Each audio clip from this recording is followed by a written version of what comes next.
Cette raideur va leur valoir la corde.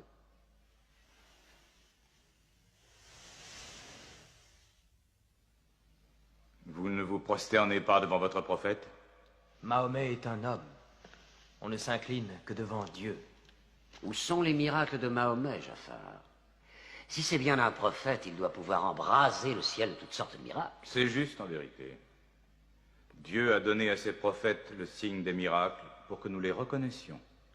Le miracle de Mahomet, c'est le Coran sacré. Un livre, un simple livre écrit par un illettré et attribué à Dieu. Je crois que l'empereur en a assez entendu. Je songeais à la Pentecôte, quand Dieu a envoyé des langues de feu flamboyer au-dessus des apôtres, afin qu'ils puissent parler toutes les langues du monde qu'ils ignoraient auparavant. Mais ce genre de miracle ne se produit plus à notre époque. Merci, c'est suffisant. Vous avez été pitoyable.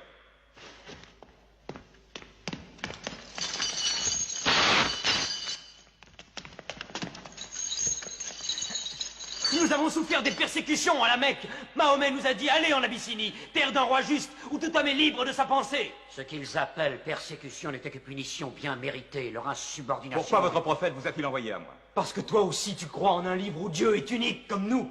Il nous a envoyés parce qu'au fond de ton cœur, ton Dieu nous protégera tous. Parler avec ces hommes, c'est puiser l'eau d'un mirage. Mais maintenant, leurs paroles me créent un devoir de les écouter, mon ami.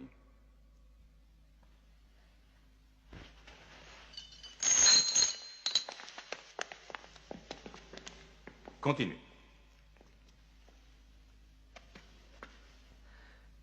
Pendant des années, nous nous sommes prosternés devant du bois et de la terre, des images nées de notre propre fabrication.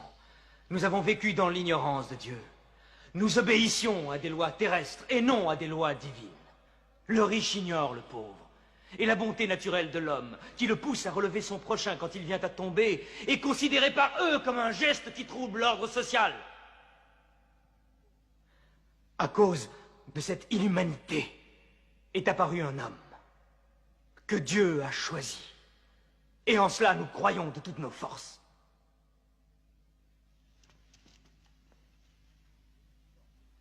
Tu t'emportes. Je te prie de reprendre tes esprits. Je parle du messager de Dieu. Mahomet nous enseigne d'adorer un Dieu unique, d'exprimer la vérité, d'aimer son prochain comme soi-même, de faire la charité. Un simple sourire est peut-être déjà un geste de charité. De défendre la femme contre les abus. De protéger l'orphelin. Et de nous éloigner des dieux de bois et de terre. Je refuse de supporter plus longtemps de tels blasphèmes. Nous sommes une civilisation très ancienne. Dire que nos dieux ne sont que du bois et de la terre, c'est en parler en complète ignorance. L'idole, la forme, nous ne la vénérons pas. Nous vénérons l'esprit qui est évoqué par leur forme. Je te concède que l'idolâtrie a souvent été mal interprétée au cours des âges. Merci. Et maintenant, revenons-en à ce qu'il dit des femmes. Dieu a bien créé la femme pour devenir la compagne de l'homme. Elle est différente, mais notre égale. Notre égale? Nous nous payons des femmes. Nous les nourrissons, nous les habillons, nous les utilisons, nous les congédions. Les femmes, nos égales?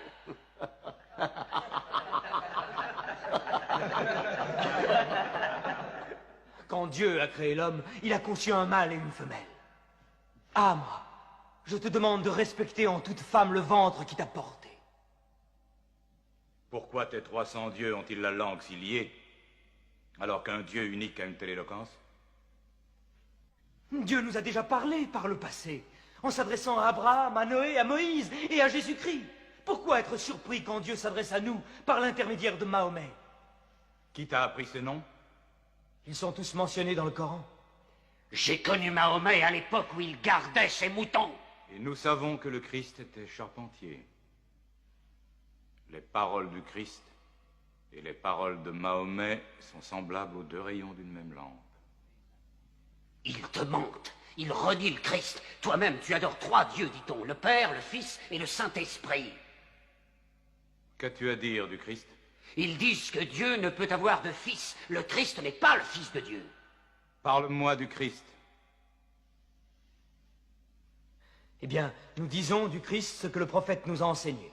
Dieu a insufflé le Saint-Esprit dans le ventre d'une vierge appelée Marie qui a conçu le Christ, l'apôtre de Dieu. L'apôtre, tu as entendu, et pas le Fils. Et ton miracle, ton Coran, qu'est-ce qu'il dit de la naissance de notre Seigneur Jésus-Christ? Je peux citer les paroles? Approche-toi.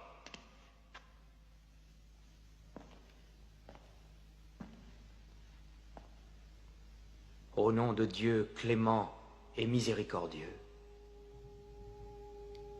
Raconte dans le livre l'histoire de Marie, quand elle s'est isolée de sa famille en un lieu situé à l'Orient.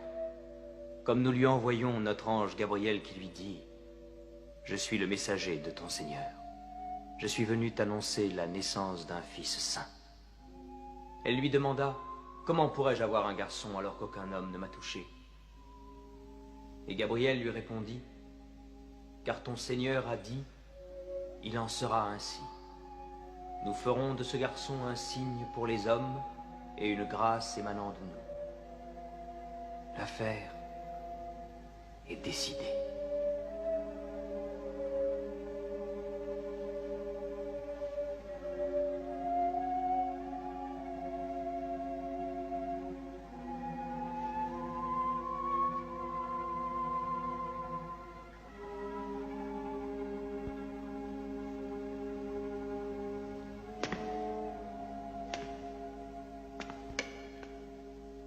Finalement, la différence entre nous et vous n'est pas plus large que cette ligne.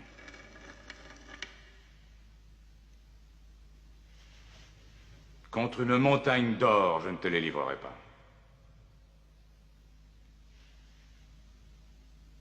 Vous pouvez vivre en Abyssinie en paix, aussi longtemps que vous le souhaiterez. Et puisse Dieu vous bénir tous pendant votre retour.